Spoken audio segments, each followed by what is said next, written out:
Yes. Okay. Sounds good. Let me stop.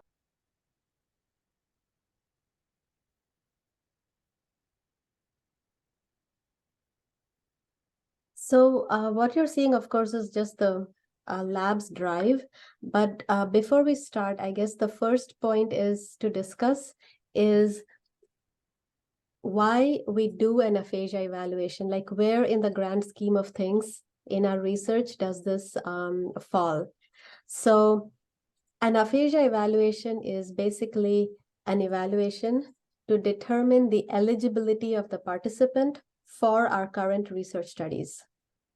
So when somebody calls to contacts us because they're interested in research, and we say, yes, we have studies, we would like to test you first, and then they schedule an appointment. At that moment, they have been recruited for a research study, right? That's kind of how we can't just test people without them having signed a consent or being part of a study. So they have to be part of a study for us to even do that aphasia evaluation. So the study that they are part of is called language processing in aphasia.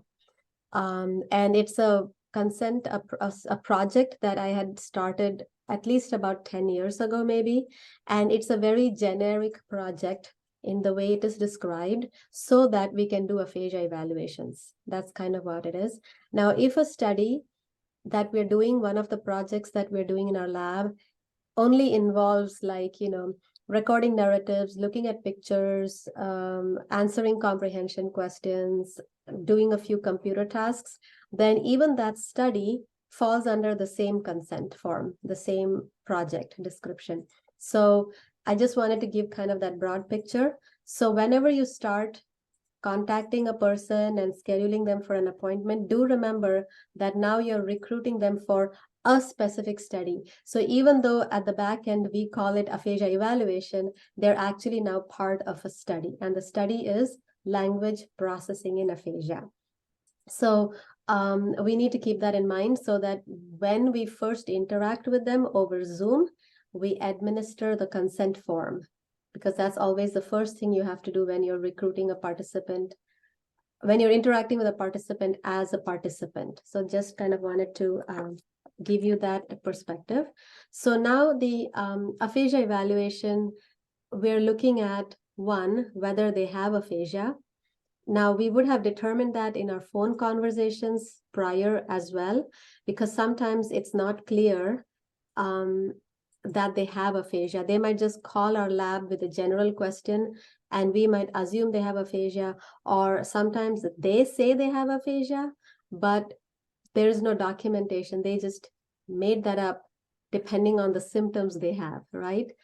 So if you Google, I can't speak, aphasia comes up. So they're like, oh, I have aphasia. Many of us self-diagnose various things just by looking at Google. So before we have that Zoom interaction with them, when they contact us and tell us they're interested, we need to ask them, one of the few questions we ask them is, who diagnosed you with aphasia? Okay, so that's very important to ask. And, did a speech pathologist diagnose you with aphasia? Because the only people who are certified to diagnose somebody with aphasia are speech pathologists, speech language pathologists. So, ask that question when you're doing that interaction with them, because we don't know where they came up with the word aphasia from. So we need to confirm that. The other thing you would confirm, this is all pre-work before your Zoom session with them, right? Because all our evaluations are done over Zoom. So that's why I'm saying Zoom session. The other pre-work that you want to do is, because it's over Zoom, and imagine they've emailed us or they've called us and we're communicating with them, is their access to a computer, their access to internet, and their access to a camera, mouse, and keyboard. So these are kinds of the preliminaries that they need to have in place so that we can do an aphasia evaluation. Now, you might imagine some people who are of an older generation or some people who are of a different socioeconomic class may not have a computer with a camera and a keyboard in their home, right? Unless they're academics or something like that. People do most of their internet work through the phone. So this is actually a luxury to have a computer and a camera and a keyboard and so on. So because of that requirement that we have to do Zoom that way, we might inadvertently be eliminating people of a certain, demographic. And that makes our research less inclusive. It becomes more exclusive.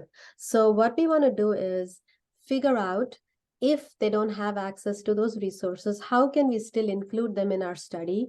Of course, if they're in California or something, we can't do anything. But if they're local, is there a way that we can include them in our study in spite of those? So maybe we meet them at a public library, or we meet them at their home. We do home visits for our research, depending on the situation and so on. So that's some conversation that we want to have, because it's usually most of you research assistants who will be interacting with the clients, participants, when they first communicate. So I just want to make sure that we don't disqualify somebody for lack of access. And in fact, last week, Camila made a home visit with us for a similar reason, and that ensures that our participants are diverse, our work is inclusive, and so on. So those are the preliminaries. Now, while we're doing this preliminaries, there's one more thing that is optional at this point, but might be required at a later point, which is looking at their internet speed. The internet speed, again, people, if they have access to internet, depending on what Verizon or what plan they have, their internet speed may not be fast enough or high enough to actually do the video as well as the Zoom call, and connectivity issues might happen. So that's something, again, in our lab meeting aphasia evaluation instructions, there is a whole place where we talk about checking internet connectivity. It's a rather simple thing to do. On their end, they have to give us a number after looking at something. So now, usually it's okay. When it's not required, we can ask them to turn off their video. However, a lot of what we analyze later on requires video input. It's absolutely required to test internet connectivity if they're part of a study where we need them to push buttons on a keyboard and we're looking at their reaction time and things like that. Then of course internet speed matters. So that's another something to think about. That said, where would you find all this information about how to do an evaluation? So now we are onto the Google Drive, and it falls under recruitment, because remember, we are doing this evaluation to see if a participant is eligible for our study, right? So the eligibility is part of our recruitment. So that's where it's put under. It's not put under a project. It's put under recruitment and publicity. So you go there, you'll see there's a folder called Aphasia Evaluation. And what I'd encourage you all to do is kind of look through this folder and become familiar with it. And you would probably start with sample videos, click around, see what's where, but then later on you want to go to this section called sample videos, and there are 3 videos here. Maybe start with AP 127, doesn't matter, but play them and watch. Now, as you're watching, rather than just watching, you probably want to look at the instructions so that you can follow along with the instructions that we have written and the video that's going along, so that you can match the two. And the instructions, I know there are a lot of files here, but it's this one, online aphasia eval instructions. If you want, you can star it, whatever, but that's kind of the one. Then along with that, you'll see another one that says online aphasia initial eval score sheet. What is a score sheet? A score sheet is where you're actually typing out or writing out the client's responses, what they said, what they did, and it also serves as a checklist for you for like what you've done. So keep these 2 handy while you're watching the video. So that's kind of where I'd start in terms of learning how to do the evaluation. But remember, you also need to have the consent form. I'll get to the consent form in a bit, but that's kind of for your first step. If you're trying to teach yourself how to do an evaluation, you would start with the sample videos and you would pull up these two documents, the instructions and the score sheet, and then you can learn as you watch.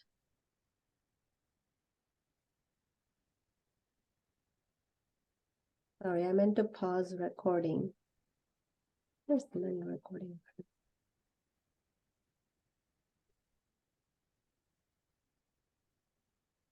So that we can look at it.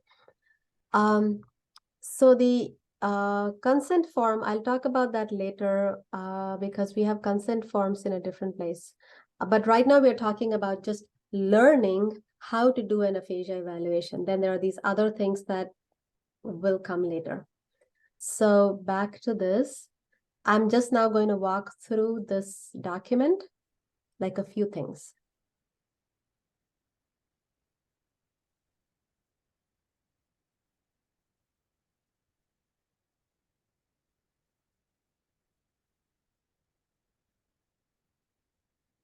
So here are the steps. And when you open this training, this document, you'll again see that there's some training steps, which is exactly what I'm asking you to do now, which is, watch an evaluation video. Here's a Zoom recording apparently done at some point. Get familiar with the materials. We already talked about that.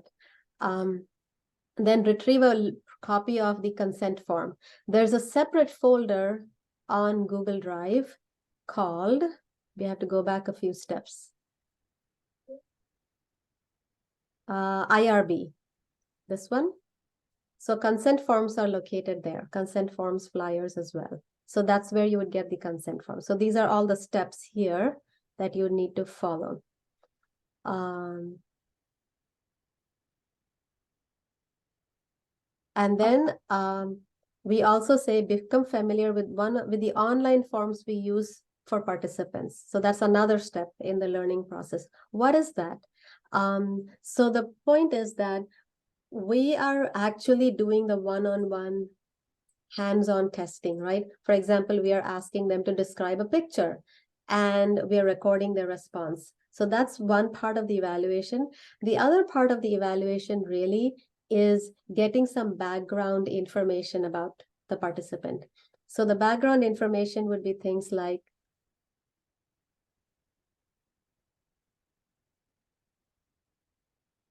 let me just, the background information is things like, when was their stroke, what is their age, what is their education, and so on. So rather than waste testing time, the time we're interacting with them to ask all of those questions, we just have Google Forms that are available on our website. So what we want to do is we want to have them fill out the Google form. Now, a person with aphasia is often not able to do so themselves because they have speech, language, reading, writing difficulties. So what we typically do is we send this form either before the scheduled Zoom session or after or during, depending on the client's caregiver's abilities and availability for them to fill out the form. So that, the form is filled out because it's an online form, they'll fill it out. We're not spending our own one-on-one hands-on time with the form. So that is. And then of course, become familiar with confidentiality and participant privacy guidelines. That's again, we need to be, the two main key things about working with research participants is you want to maintain their confidentiality, their name, their address, their diagnosis, and so on. And then you also want to, which is not listed in this item number 6 here, is make sure that their participation is entirely voluntary because they are participants, they're volunteers. So, you want to make sure you're not coercing them, forcing them, or so on. And if they say they want to stop, we take a step back and we, give them some time. Do they want to stop for good, discontinue from the study for good, or do they want to just stop for the day and, do it another day? So those are all things. So confidentiality, and voluntary nature of their participation. These are two very important things that we need to keep in mind. Okay, so then there's all this information that just is about reading. Just go ahead and read it. Some key things I mentioned just now, but the other things you can just kind of, make sure you read through and follow along. And quite a bit of thought has gone into making this document. Sansil, who was on this call, had a heavy role in, organizing things and so on. So thank you, Sansil, for doing that. So calling them, confirming them, all of that. Now, this is important too. So for example, you might talk to a participant and schedule an appointment for, say, October 3rd. That's like 3 weeks from now or 2 weeks from now. There's no guarantee that they're going to remember that appointment. And so it's, in respect of their time and our time, the responsibility is on you, the research assistant, to make sure that the previous week you confirm the appointment, the previous week, and then the previous day. So at least twice you want to confirm the appointment with them. Now, one mistake that I commonly see is that we might just email the participant with their email address and think we've confirmed it. An email is not a very efficient or effective way of communicating with a person with aphasia. Also, it might be the case that the email that they have provided is from their daughter or their son or their spouse or somebody else. It's not their own email. So you might send an email, and you probably will, with the Zoom link and the consent form, and because an email, you can do things in an email which you can't do over a phone call, but the confirmation for a person with aphasia directly has to come through a phone call. It's very rare that email works. So we have to do old school. We have to call, we have to confirm. If you left a voicemail, we have to call again until we get proper confirmation. So that's definitely important. And again, read through all of these, just a lot of reading and becoming familiar. And like I said, things are fairly well organized in the aphasia evaluation folder. I'm still scrolling through. I know some of you are sitting far away, so may not see exactly, but that's pretty much where we are. Okay, then things you want to download. I already mentioned download the PowerPoint onto your computer. Download the score sheet onto your computer as well. Now, some people find it easier to handwrite the responses, like correct, incorrect, or whatever, with a printout. Feel free to print. You can use the labs or the department's printing resources to print for the lab, things like these. You can also feel free to just have the electronic version on your laptop so you can type along, but that typically works well just typing directly into an online electronic document.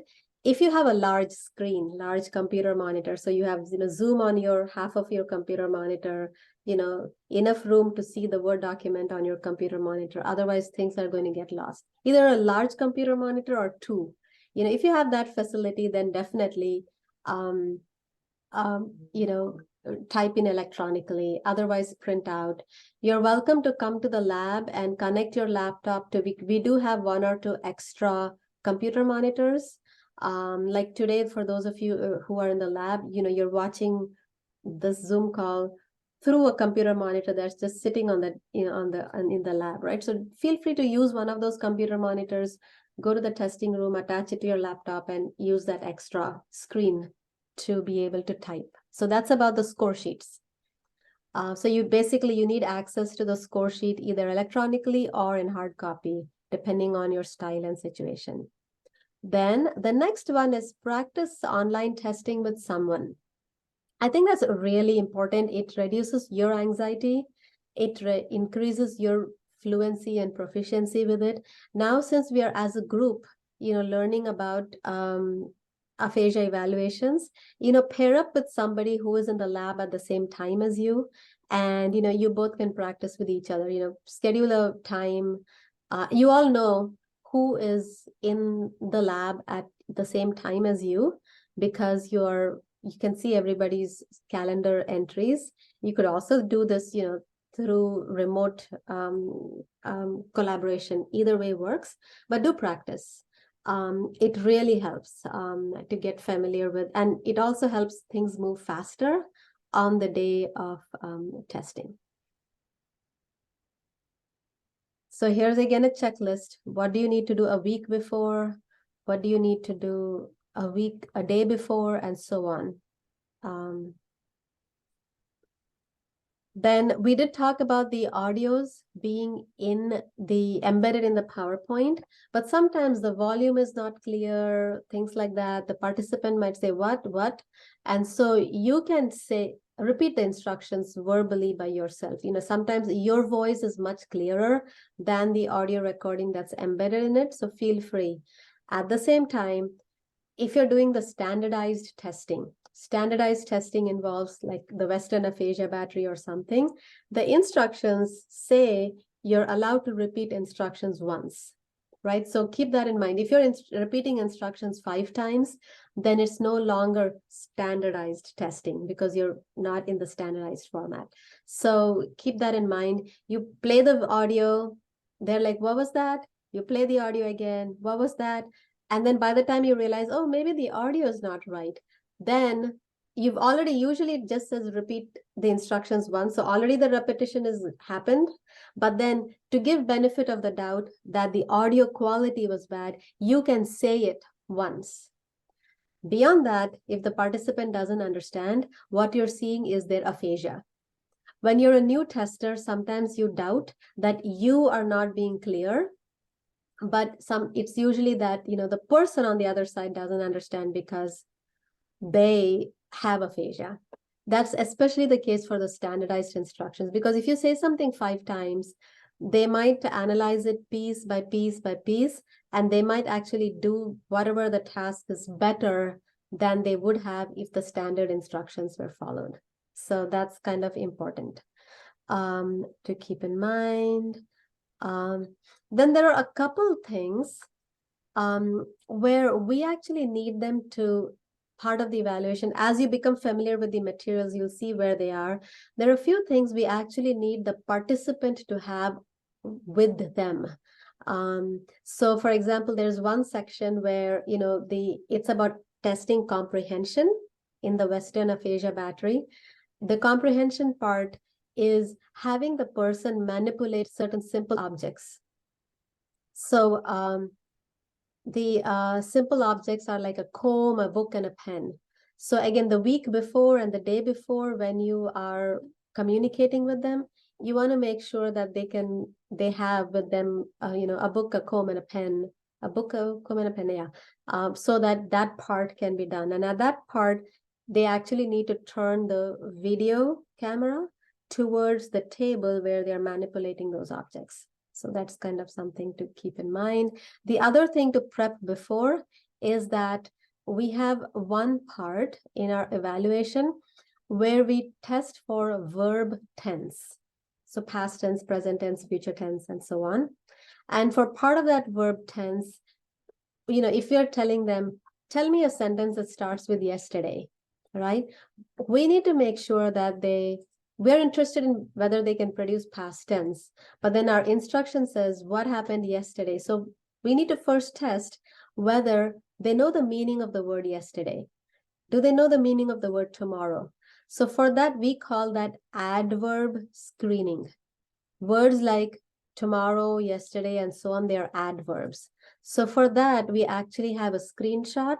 You will need to have a screenshot of a calendar, and it has to be the calendar of that month, right? Whichever month it is. And that's why we don't have that in our evaluation materials, because the months keep changing. So you need to have a calendar of that month, and then you're going to do your adverb screen that says, show me today. And the person has to point, show me yesterday, show me tomorrow, next week, all of that. So so there are a few little things that you need to prepare before the session. Again, all these very detailed instructions and some things on an iPad. Again, sometimes participants don't have a computer, but they might have a tablet, like an iPad. So there's specific instructions for that. Again, very detailed. Thanks to Sonsil for putting this all together. And again, so all of this, I think it's pretty evident because the instructions are detailed. I'm going to go through now. We've talked about the logistics. Let me pause for a moment to ask if somebody has a question. Now what we're going to do is I'm not going to go step by step, obviously, because there are good instructions here. What I'm going to do actually is just conceptually talk about why are we doing various things in the evaluation. So you'll see that the first thing is we're testing vision and color blindness. Now, why do we need to test vision? How is that relevant to aphasia? Because all the things that we are presenting to the participant are visual, right? We're showing them pictures, we're showing them stimuli and so on. So as a quick check, we need to make sure that they're even seeing what we're showing them. Now, some people with a stroke might actually have what are called field cuts. So, they might not be able to see like one half of their visual field and so on. It comes as a result of the stroke. So that's another reason why we need to see whether they're seeing all parts of the visual field. And that's one part. Then the other thing about color blindness, again, some of our stimuli are colored and some of our stimuli and our tasks specifically depend on knowing the color. For example, sometimes we administer the Stroop task and it requires real color knowledge. So even otherwise, our stimuli are colored. Some of them you need to know whether they can see. For example, if somebody has blue-green color blindness, we are asking them to say the Cinderella story. They flip through a picture book and Cinderella wears a blue dress, things like that. So color processing is important for us to know. So that's why we're doing this part. Then hearing screen, similarly, you're presenting those stimuli. We talked about our notorious PowerPoint. We need to know whether they can hear and at what level, and you do want to adjust the volume to make sure they're hearing comfortably. Then here, of course, speech. So again, I'm not going to talk about what needs to be done because you can read it. We're talking about conceptually, why are we doing each of these? Now, aphasia is by definition a problem with speaking. So this spontaneous speech section is perhaps the most important part of getting a sample of the person's aphasia. So spontaneous speech means you're asking them to speak, and we do that in multiple ways. We have them describe a story. We have them describe one picture. And then we also ask some simple, questions and so on. So basically, we are eliciting different ways of speaking. The one picture, the cookie theft picture, it's very much like a present tense. There's a boy, there's water, there's dishes, it elicits a lot of present tense and it's about the here and now. Whereas with the Cinderella story, it's a longer narrative where they have to talk about the past, the future, characters, situations, scenarios. You get a much more complex narrative. Then we also ask them to tell them about their stroke, which is their own personal narrative. And there's research that shows that when they talk about their own personal history, especially a stroke, because that's what caused the aphasia, that particular incident has a very high emotional valence for them. They're going to come up with language that is actually much more engaged and emotional and, sometimes a much wider vocabulary. And also they have probably said their stroke story multiple times to many people, like what happened, right? So they would have said that. So it's a personal narrative, but it's also very practiced. So that's why we get this whole collection. And what we record, we use it for years later to analyze in many, many, many different ways. And some of you are actually part of the agrammatism project where we are looking right now at timing of speech. So that's kind of what that is. And then while they're saying the narratives, you will also fill out a rating scale. This is a rating scale for apraxia of speech. Apraxia of speech is a motor problem separate from aphasia, but the two co-occur. So there are specific behaviors that are characteristic of apraxia. So again, you need to be familiar with that.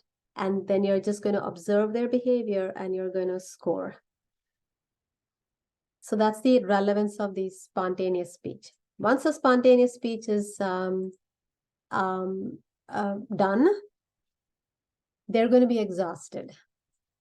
It's very hard for a person with aphasia to talk. So we also need to be a little cognizant of that. Ask them at that point, do you need a break before we move on? And things like that. So now we are going on to this standardized test battery. So the Western Aphasia Battery is one of the many standardized test batteries that are available for testing a person with aphasia. Once you finish the testing, you will have diagnosed, or you would have measured the severity of the aphasia. And you would also, based on the profile you get, the type of aphasia. You probably know that there are subtypes of aphasias. So the Western Aphasia Battery is the one that gives you the severity as well as the type.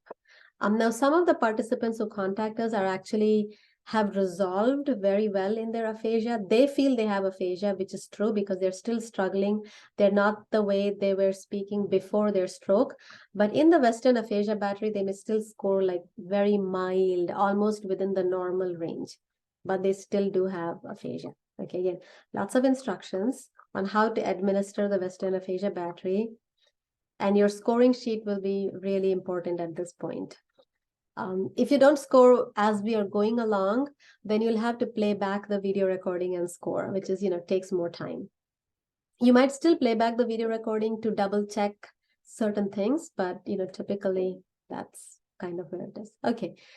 Now we're on to language testing. The Western Aphasia Battery is a language battery. We're done with that. We'll stop the Western Aphasia Battery, all done. And then we go on to nonverbal intelligence. Even though, intelligence is a whole very wide construct, we are only using one task to get one snippet of reasoning abilities. That's all we're doing in this one. So, it's just a very short snapshot, and we're not even administering the entire test. We just want to screen. We just want to have some documentation of cognitive abilities, because sometimes aphasia can affect cognition, but not always. And we had to think through, like, what would be a test that doesn't involve language? Because a lot of the intelligence tests actually involve language. They ask you to speak, they ask you to listen to sentences, whatever. So we selected a visual test of reasoning, basically. Again, it's basically matching shapes. There's a pattern of shapes that you see, and then there's a selection, and they have to point which one best fits that pattern. So that's why I call it a test of reasoning. Then here is the scale, apraxia of speech scale, which I already described. Then by now, an hour might have passed, or maybe more than an hour has passed. Like we said, this is probably the most exhausting thing the person with aphasia has done in the past 1 month, let's say, right? Aphasia evaluation is exhausting. Think of something that you are really bad at. Maybe it's lifting weights or whatever. And then for an hour, I'm asking you to do that. Can you imagine how exhausting, how emotionally too, it's quite draining, because they used to be able to speak like you and I. And now we are in this situation, we, a person much younger than them, they're having to make all these errors in front of us. They're embarrassed. It's hard. All those thoughts about how good they were before their strokes going to come back to them. So we definitely need to be cognizant of their emotions and the fatigue that they are experiencing. So ask every now and then, do you need a break? But when you reach the 1 hour point, now when you reach the 1 hour point is going to vary. It's going to vary a lot. It's going to vary depending on how long the consent process took, how long various technical difficulties had to be resolved, and so on. But keep an eye on the 1 mark. And on the 1 hour mark, just tell them, we'll take a break for 5 minutes. Just announce. Before that, you can ask, do you need a break? Tell me if you need a break. But at one point, you're taking charge of their break, and you're going to, you just say, you're basically forcing them to take a break, because oftentimes people with aphasia might just want to get over with. They're like, this session is horrible. I'm struggling. I just want to be done with this and go take a nap or something like that, right? So what's going to happen is they're going to get more and more and more tired. They don't realize it. We don't realize it, but their performance that we are assessing is not accurate anymore. So that's why we impose a break on them. Take a break, you step away, or at least close off your camera, because if you're sitting them there, they'll also sit there. So, things like that, and then come back. And wherever you've stopped, you kind of want to carry on from there. Again, a few more standardized tests that we typically do in our lab. Like we'd already talked about these things. Now, the verb inflection test, see here too, it says break. Now you've taken a 1 hour break, okay? But then the verb inflection test is actually in our lab. As you know, agrammatism is like the one topic, one symptom of aphasia that we are very passionate about understanding better. So most of our projects revolve around agrammatism, the other theme being bilingualism, of course. So the verb inflection test is a test of how agrammatic the person is. Now, people with agrammatism have poor grammar. They'll talk in fragments, in bits and pieces, and all of that. But there's this test that really helps us quantify the degree of grammatical impairment, because across languages, across studies, people consistently show trouble with verb tense. So here, again, we want to get their best performance. So we make sure that they're well rested before that. So that might just involve another quick 2-minute break, depending on when the previous 1 hour break was and so on. But want to make sure that they're doing their best. It's not like the end of their session where they're just dragging their feet. And, you want to read their body language as well. So that's the verb inflection test. Some people find this hard to understand. So do repeat it, do practice it. It already involves like 2 items of practice, but do repeat the practice, because again, we want to make sure we capture their actual grammatical abilities. Here you can repeat it because the test is designed to be able to repeat, and it's a home-built test. I've been using this test, which I made when I was a PhD student, and I've been using it since then. So, it's a long-used, tried and tested test. Then there's short-term memory.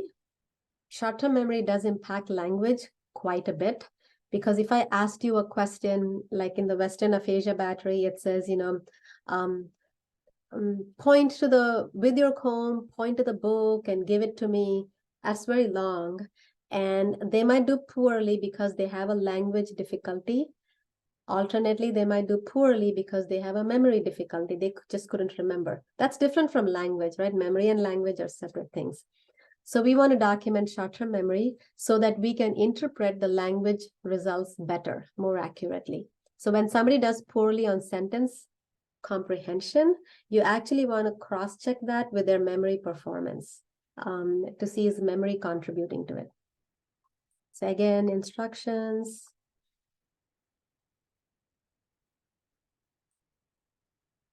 All of this is the interpretation of it. And then again, more tests. Okay. And now all of this testing, as you can see, is a lot. Usually you don't get done in one session. You usually max out the session at 2 hours. Like we said, fatigue is an issue. And then you would just schedule another day. Now, proactively, you want to explain to them that the testing typically takes 2 sessions, and you probably want to, in advance, schedule 2 days. Ideally, you might do this Wednesday at 11 a.m., next Wednesday at 11 a.m., whatever. So you basically finish off whatever's left the next session. And then there are all these things to be done after the initial evaluation ends. So I'm going to actually